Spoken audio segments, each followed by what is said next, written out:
नमस्कार दोस्तों, मैं अशोक कुमार। आप देख रहे हैं आपका अपना यूट्यूब चैनल रेल वाणी व्लॉग। दोस्तों, आज के इस वीडियो में हम बात करने वाले हैं स्टेशन मास्टर की जॉब प्रोफाइल एंड वर्क के बारे में। दोस्तों, हमारे साथ हैं हमारे स्टेशन के station master Shri Saurabh Kumar Gupta sir. उनसे आज हम जानेंगे कि स्टेशन मास्टर की तैयारी कैसे करते हैं और कैसे बनते हैं, ट्रेनिंग कैसे होती है, पूरी जानकारी लेंगे आपसे। और साइको कैसे होता है टेस्ट, इस बारे में भी पूरी जानकारी लेंगे। दोस्तों, अगर आप हमारा वीडियो पहली बार देख रहे हैं या यूट्यूब पर पहली बार हमारा चैनल पर विजिट किए हैं तो आपसे रिक्वेस्ट है कि हमारे चैनल को सब्सक्राइब कर लीजिए, क्योंकि इस चैनल पर रेलवे, एनटीपीसी और ग्रुप डी और रेलवे संबंधित और जानकारी प्रोवाइड की जाती है। जैसे ही हम कोई वीडियो डालेंगे तक तुरंत आपको अपडेट मिल जाएगा। चलिए हम जानते हैं। सबसे पहले एनटीपीसी में जो स्टेशन मास्टर की जॉब होती है उसमें कैसे तैयारी करनी पड़ती है, कैसे होता है, सर ने कैसे तैयारी की थी, क्या क्या पढ़ा था और कैसे तैयारी की थी, पूरी जानकारी लेते हैं। सर, आपका हमारे चैनल पर बहुत बहुत स्वागत है। धन्यवाद। पहले तो दोस्तों नमस्कार, मैं सौरभ गुप्ता बिरूर स्टेशन पर स्टेशन मास्टर के पद पर कार्यरत हूँ। मैं 2015 का जो लास्ट नोटिफिकेशन आया था एनटीपीसी के द्वारा उसमें सेलेक्ट हुआ। मेरी ट्रेनिंग मार्च 2018 में स्टार्ट हुई और लगभग 78 डेज़ ट्रेनिंग हुई। उसके बाद हम लोगों को इंडिपेंडेंट चार्ज दिया गया। मैं आपको बताऊंगा कि कैसे तैयारी करनी है और आपको कैसे सफल होना है।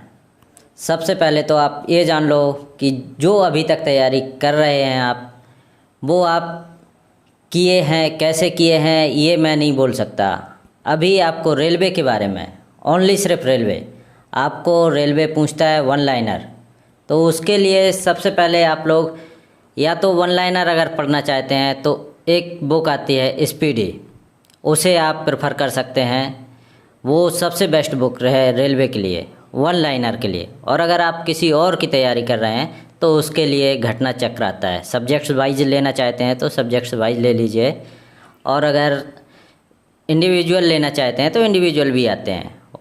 घटना चक्र एक बेस्ट ऑप्शन है, उसमें आपको वन लाइनर भी मिलेगा और जो क्वेश्चन रहेगा उसका आंसर आपको डिटेल में भी मिल जाएगा। अच्छा सर, ये बताइए कि जो लोग तैयारी करते हैं, कोचिंग भी करते हैं इसके लिए, तो क्या सिर्फ कोचिंग करना जरूरी है? मतलब बिना कोचिंग के क्या तैयारी नहीं कर सकते, सिलेक्शन नहीं ले सकते? अगर आप 12th के बाद अगर कंपटीशन में आना चाहते हैं तो मेरा मानना है कि एक बार आप कोचिंग अवश्य लें। उससे आपको पता चलेगा कि हम किस तरीके से कंपटीशन में जाएंगे। एक बार लेने के बाद आप दोबारा कोचिंग ज्वाइन नहीं कीजिए, उससे सिर्फ आपका पैसा वेस्ट होगा, टाइम वेस्ट होगा, और भी कई सारी चीज़ें हैं जो आपको वेस्ट लगने लगेंगी। मेरा मानना है कि सिर्फ एक बार कोचिंग अटेंड कीजिए, जिससे आपको सही गाइडेंस मिल सके और धीरे धीरे आपको खुद पता लगेगा कि हम कहाँ से कहाँ की तैयारी कर रहे हैं। अच्छा सर, चलिए वो तो हो गई तैयारी वाली बात। अब थोड़ा आपका बैकग्राउंड जान लेते हैं। आप मतलब कहाँ के रहने वाले हैं और आपका बचपन कैसा रहा? मेरा बचपन नॉर्मल लोगों की तरह है। नॉर्मल स्टूडेंट्स जो स्कूल जाते हैं, हंसते खेलते खाते पीते हैं, वही सब नॉर्मल है, नॉर्मल सी लाइफ। मैं एक किसान परिवार से आता हूँ। और घर आपका? मैं जालौन डिस्ट्रिक्ट में एक गांव पड़ता है, वहाँ से आता हूँ। ठीक। तो आपने जब इंटर की तैयारी वही गांव से की? नहीं, मैं इंटर झांसी से किया हूँ। झांसी GIC नहीं, मेरा 9th रहा है एरज से। झांसी डिस्ट्रिक्ट के मैं एक कस्बा पड़ता है एरज। उसके बाद मैं हाई स्कूल करने के बाद इंटर के लिए झांसी आया। झांसी से मैं 12th GIC झांसी से किया हूँ। अच्छा अच्छा। तो 12th के बाद आप तैयारी में लग गए थे या कुछ और ट्राई किए? किसी और, सिर्फ रेलवे वाली तैयारी किए, कुछ और भी ट्राई किए आप? मैं रेलवे की प्रिपरेशन कभी नहीं किया, ये सत्य है, अखंड सत्य इसे जैसे कहते हैं। मैं इंटर पास होने के बाद मेरे दिमाग में सिर्फ दो चीज़ें चल रही थी, या तो मैं BCA करूं या सिंपल ग्रेजुएशन। मेरे घर वाले ओनली सिर्फ सिंपल ग्रेजुएशन के लिए बोल रहे थे, या एक अदर ऑप्शन रखा था कि बीटेक कीजिए, और मैं बीटेक करने के पक्ष में नहीं था। तो फिर उसके बाद आप तैयारी करने लगे? मैं BCA भी नहीं कर पाया किसी कारणवश। उसका जो एग्जामिनेशन होता है उसकी मैं डेट निकल गई तो मैं एग्ज़ाम नहीं दे पाया उसका। उसके बाद मैं सिंपल BSc किया बुंदेलखंड यूनिवर्सिटी से। उसके बाद मैं 1 साल कुछ भी नहीं किया। 1 साल मैं जब फर्स्ट ईयर में था तो SCRA की तैयारी की, उसमें भी असफल हुआ। उसके बाद मैं 1 साल कुछ नहीं किया, उसके बाद मैं कंपटीशन की तैयारी करना स्टार्ट किया। ठीक सर, ये जानना चाहते हैं जब आप कंपटीशन तैयारी किए तो आपका नोटिफिकेशन 2015 वाला था? हाँ, 2015 वाला। तो आप तैयारी जब स्टार्ट की तो उसमें कैसे पढ़ते थे, स्ट्रेटजी क्या रहती थी पढ़ने की? मैं सबसे पहले तो मैं कोचिंग गया, कंपटीशन की कोचिंग, उसका नाम विद्यालोक है। उसमें मेरे को मैथ बहुत अच्छे से पढ़ाया गया। सबसे अच्छी बात है कि कोचिंग में आपको सब्जेक्ट्स वाइज पढ़ाते हैं कि आपको कौन सा सब्जेक्ट्स किस लेवल से पढ़ना है, कौन सा सब्जेक्ट्स कैसे पढ़ना है, ये सब चीज़ें कोचिंग के हिसाब से बताई जाती हैं और उसी तरीके से हम लोग कंपटीशन की तैयारी में आगे बढ़ते जाते हैं। अच्छा, तो आपने जब तैयारी की थी तो उस समय आपने कौन कौन सी बुक पढ़ने के लिए प्रेफर किया सब्जेक्ट वाइज से? मैथ के लिए आपने कौन सी बुक से तैयारी की थी? मैंने मैथ के लिए RS अग्रवाल, मेरे फर्स्ट बुक RS अग्रवाल। मैं कंपटीशन में जब अंदर आया तो सबसे पहले मैं RS अग्रवाल प्रेफर किया।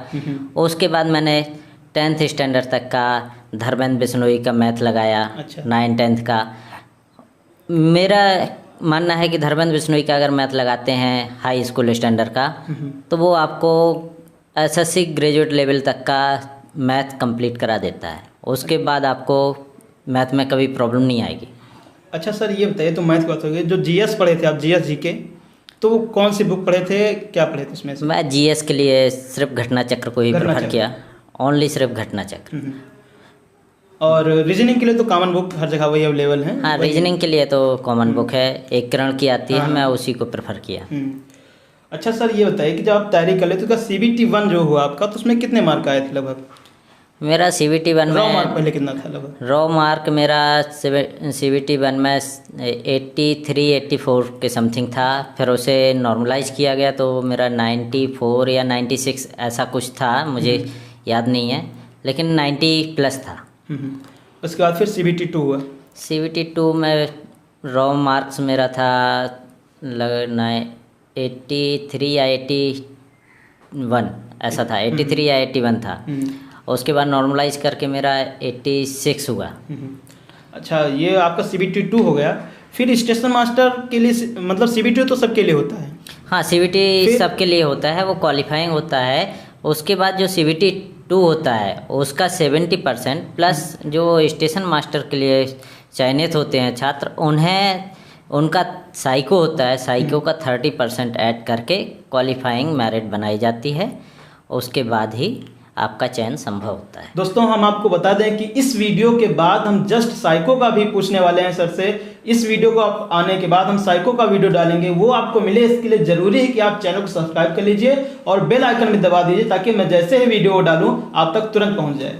चलिए सर से और पूछते हैं, जानकारी लेते हैं। सर, जब आपका CBT 2 के बाद फिर आगे क्या हो, मेडिकल हुआ कि साइको हो पहले? नहीं, CBT 2 के बाद सबसे पहले तो रिजल्ट आया, उसके बाद कैंडिडेट सेलेक्ट किए गए कि आप किस पोस्ट के लिए अवेलेबल हैं, किस पोस्ट के लिए आपने क्वालिफाई किया है। तो रिजल्ट आने के बाद पता चला कि हाँ, आप स्टेशन मास्टर के लिए चयनित हुए हैं, तो आपका साइको होगा। साइको का डेट आया, फिर उसके बाद मेडिकल वगैरह हो? हाँ, साइको के बाद मेडिकल होता है। अच्छा, जब ये मेडिकल वगैरह हो जाता है फिर उसके बाद फिर ट्रेनिंग होती है आप लोगों की? हाँ, साइको होने के बाद मेडिकल होगा, मेडिकल होने के बाद होता है, उसके बाद सब, उसके बाद लास्ट में ट्रेनिंग होती है। ट्रेनिंग होती है। तो ट्रेनिंग जो होती है वो लगभग कितने दिन की होती है? वैसे ट्रेनिंग हम लोगों का स्टेशन मास्टर का 75 डेज़ का है, वर्किंग डेज 75 होना चाहिए। वो छोटी छोटी मिला के लगभग नहीं 90 दिन हो जाता है, 3 मंथ्स हो जाता है। तो सर, हम ये भी जानना चाहेंगे कि जो आपकी हो जाएगी, जब ट्रेनिंग हो जाएगी तो ट्रेनिंग में आपको बेसिक क्या क्या बताया जाता है, कुछ थोड़ा हिंट दे दीजिए। देखिए, लोग बाग कहते हैं ट्रेनिंग मस्ती का टाइम होता है, उसमें लोग बाग मस्ती भी करते हैं, पढ़ाई भी करते हैं, और जो हम लोगों को पहले जो मालूम होता है वो हम लोग कुछ गलत तरीके से बोलते हैं, जैसे सिग्नल वगैरह, रेड ग्रीन, ये हम लोगों को वहाँ नहीं बताया जाता है। ट्रेनिंग में बताया जाता है सिग्नल ऑफ किया, ऑन है या कॉशन में है, ये सब चीज़ें धीरे धीरे बताई जाती हैं। कब किस चीज़ के लिए आप कौन सा मेमो देंगे। अगर फेल्योर अटेंड कर रहे हैं तो उसमें काफ़ी सारे मेमो होते हैं जो देने पड़ते हैं, और सबसे बड़ी बात है आपको सावधानी बरतनी पड़ती है अपने काम के प्रति। जी सर, तो जब आपका ट्रेनिंग हो गई तो उसके बाद फिर पोस्टिंग होती है, तो पोस्टिंग किस आधार पर स्टेशन कैसे दे देते हैं? अपने हिसाब से देते हैं वो? नहीं, आप रिक्वेस्ट लगा सकते हैं, रिक्वेस्ट कर सकते हैं कि सर मुझे यहाँ पोस्टिंग दे दीजिए। जो भी है आपका जो रीज़न है आप वो रीज़न देख के उन्हें बोल सकते हैं, तो शायद आपको जो आप रिक्वेस्ट लगाए हैं उसके आधार पे आपकी रिक्वेस्ट कंसीडर कर ली जाएगी अगर वहाँ पर वैकेंसी होगी। अच्छा सर, कुछ लोग जो हमारे सब्सक्राइबर्स उनका कमेंट था कि क्या लड़कियों को भी ये पोस्ट दी जाती है कि नहीं दी जाती है? हाँ, क्यों नहीं दी जाती है, दी जाती है। अच्छा, ये लोग कुछ लोग पूछ रहे थे कि जैसे उनको स्टेशन मास्टर बना दिया जाएगा तो उसके बाद उसका अगला प्रमोशन क्या होगा? स्टेशन मास्टर का प्रमोशन अगर आप जो अपने डिपार्टमेंटल टेस्ट होते हैं उससे आप सेक्शन कंट्रोलर भी बन सकते हैं, AOM तक जाते हैं आप। AOM तक? हाँ ठीक सर, ये तो था कि सर ने कैसे तैयारी की, क्या हुआ ट्रेनिंग में, सब कुछ बताया आपने। अब हम सर से पूछेंगे कि आपके लिए क्या कहना चाहेंगे, जो अभी लोग 2019 वाली वैकेंसी आई थी उसके लिए तैयारी कर रहे हैं, तो उसके लिए सर क्या कहना चाहेंगे? जो नए छात्र हैं उनके लिए क्या कहना चाहेंगे सर आप कुछ? अगर आप ओनली सिर्फ रेलवे की तैयारी कर रहे हैं तो मेरा मानना है कि आप स्पीडी एक बुक आती है उसे प्रेफर कीजिए GS के लिए। मैथ के लिए आप ज़्यादा हैवी बर्डन मत कीजिए, हो सके तो आप पुराने टेस्ट पेपर जो हैं उन्हीं को लगाइए, मैथ का क्वेश्चन, रीजनिंग का क्वेश्चन उन्हीं से बनाइए, उनसे बाहर नहीं आएगा। और अगर आप SSC लेवल की तैयारी कर रहे हैं GS के लिए आप घटना चक्र प्रेफर ही कीजिए। घटना चक्र बहुत ही बेस्ट बुक है, मेरा मानना है कि घटना चक्र बेस्ट बुक, बहुत बढ़िया बुक होती है, उसको हम लोग भी पढ़ते थे। सर हम आपसे ये जानना चाहेंगे कि कुछ लोग पूछते हैं कि लगभग कितने मार्क ले आए ताकि वो स्टेशन मास्टर पोस्ट के लिए सेफ हो जाएं?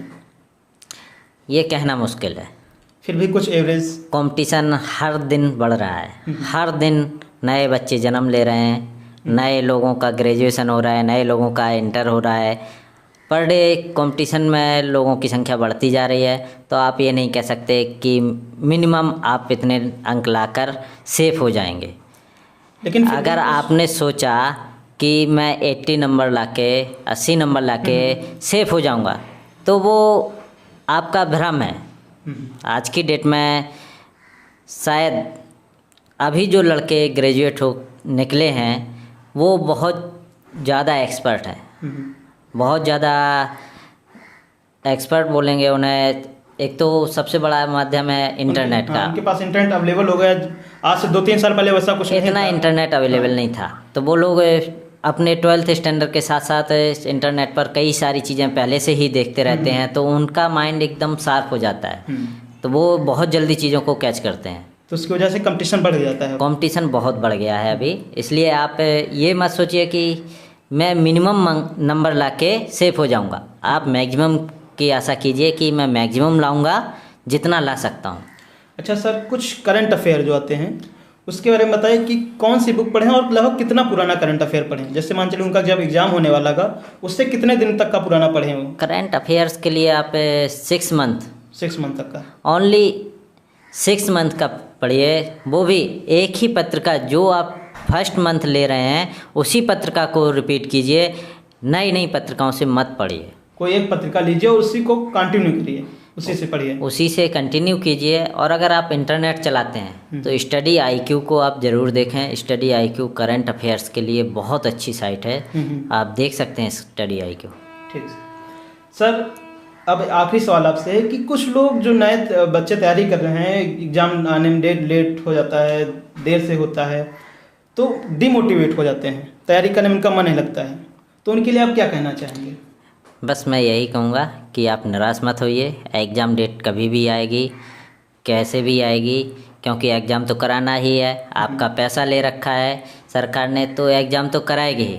वो देर कर सकते हैं लेकिन एग्ज़ाम को कैंसिल नहीं कर सकते, इसलिए आप लोग आशा रखिए, पढ़ते रहिए। सर एक चीज़ और पूछना रह गया आपसे कि आप तक कितने साल हो गए? लगभग 2 साल हो गए आपका स्टेशन मास्टर बने हुए?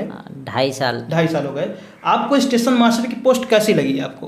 मैं वर्क कैसा लगा आपको उसका? मैं वर्क को एंजॉय करता हूँ। वर्क को एंजॉय करते हैं, चलिए अच्छी बात है कि आप जिस काम करें उसको एंजॉय करके करें, तभी आपको मज़ा आता है उसमें।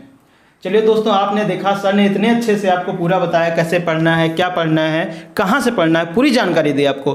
तो ज़रूरी है आप सर के लिए एक लाइक कर दीजिए और ये वीडियो उन लोगों तक शेयर कर दीजिए जो लोग रेलवे एनटीपीसी या रेलवे ग्रुप डी की तैयारी करते हैं, उन तक शेयर कर दीजिए। और दोस्तों आपसे निवेदन एक और है कि इसके जस्ट बाद हम साइको का वीडियो डालेंगे, वो वीडियो अब तक मिल जाए। इसके लिए ज़रूरी है कि आप चैनल को सब्सक्राइब कर लीजिए और बेल आइकन दबा दीजिए ताकि नोटिफिकेशन आपको तुरंत मिल जाए।